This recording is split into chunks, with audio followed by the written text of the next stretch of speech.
Right? 'Tis the season. By the time you see this video, it will be Christmas Day or Christmas Eve, depending on when I get this thing uploaded.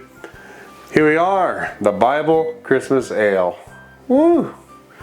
She's kind of dark. I mean, it's not really showing up on the camera too well, but it's got actually a light hint of brownish red to it, but it's fairly dark. Look at that creamy head on it. Beautiful, beautiful beer. So let's talk about this. This beer did not go as planned. It started out as planned, and then it kind of went a little wrong on the mash because my temperature probe slipped out of my thermo well, and I don't know how long it was out, but my mash temp actually got up to around 180 degrees at one point. And so I had to kill the heater, I had the lid off, I kept it recirculating through to cool it down, and it did get back down to where it should, and I let it grow for another 20 minutes or so. But I'll tell you what, the ABV isn't where it's supposed to be, the body ain't where it's supposed to be, none of it is where it's supposed to be. It is not as it was intended to be. As far as adding like everything else to it, star anise and everything else to it, that turned out fine. But this beer is not as the Brewer's Bible intended. Now, on the flip side of that, we're going to go ahead and give this a swirl. I have already had it, but I'll tell you what, it actually turned out a pretty decent beer. It's not horrible. No weird flavors to it or anything. The spices came through on it. The head on it smells of spice aroma. Still has a malty spice aroma smell to it. Smells really good, man. It smells like a cookie. It's like a cinnamon nutmeggy type cookie. So we're gonna go in for the kill here.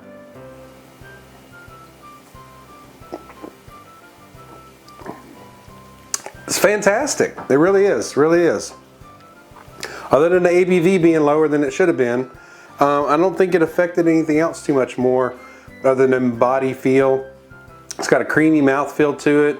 The body still has a bit of a maltiness to it, but not as malty as it should have been, I don't think. But overall, man, I can't complain. It turned out really well. So, Merry Christmas. Dink.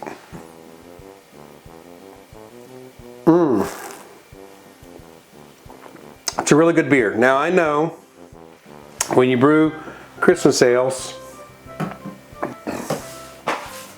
you want to brew them and let them sit for about 6 months because the flavor kind of develops and develops. And I've already noticed since the early time that I first tapped the keg to now, it's been keg conditioning for almost 2 months, right? About a month and a half.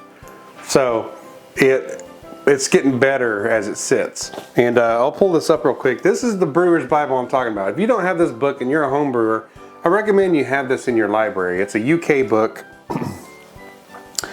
It's a book for UK brewers, but it has the units, conversions, and everything in here, so you don't have to guess or anything. This is designed for 6-gallon mash or 6-gallon batches. I'm doing 5.5 because I lose about half a gallon between the fermentation and actually transferring and everything. So I end up with actually 5 gallons of finished product. Let's find this. Let's find it real quick. All right, here it is. See if I can do this. That is the Christmas ale recipe in the Brewer's Bible here, and it has pictures and stuff in here. They have like a picture section. You can actually like see what it should look like and everything. But it had pale malt, biscuit malt, Cara Munich 1, crystal malt, torrefied wheat, and Carafa Special 1 malt.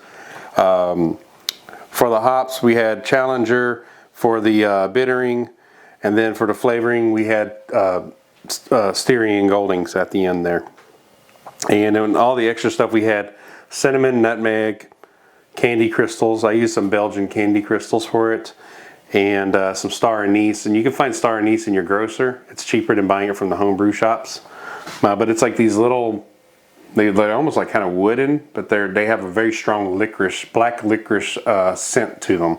And I'm not a fan of black licorice, but it came through enough, but not enough to matter. It did help with the flavor profile of this beer. And for the yeast, I believe I used a dry yeast, a London Ale dry yeast on it. But yeah, it was a very straightforward brew, smooth other than the mash ordeal. And of course, you know, I knew it screwed up a little bit on the mash front, but I didn't sweat it. I just moved forward, kept on going, because I figured it would be at least still a decent beer. Just the ABV suffered a little bit from it, because this should have been, it should have been 6.8% ABV. I clocked it at 4.6. So yeah, I lost a good bit of ABV there during that mash debacle. But my wife's had it, and she swears that it's stronger than 4.6. But I used my Easy Den's ABV calculations and everything, attenuation and all that. The attenuation was poor on it too. But at the end of the day, it's drinkable, it's delicious, and I've had others say that it's really delicious.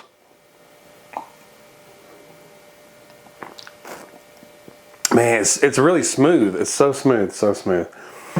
So, I hope you all have a Merry Christmas, Happy Holidays, and if you haven't, like and subscribe. Please like the video, get me up out of this YouTube algorithm that keeps bogging me down. I am not seeing the type of interaction I used to. Actually, I'm seeing almost no interaction these days on this channel, and sometimes I boggle down and wonder if it's even worth keeping this thing going. The subscriber pool thing has been completely against me, but I do enjoy doing these things, and so I will keep doing them, like I said, as long as I'm enjoying it. But if I find that it's taking away and it's just more of a time-induced project versus something I really enjoy doing, then I'll stop doing it. But thank you guys. I hope you have a happy New Year as well, and we'll see you in 2024 and see what we do next. So cheers, and thank you so much, and I wish the best for all of you and yours.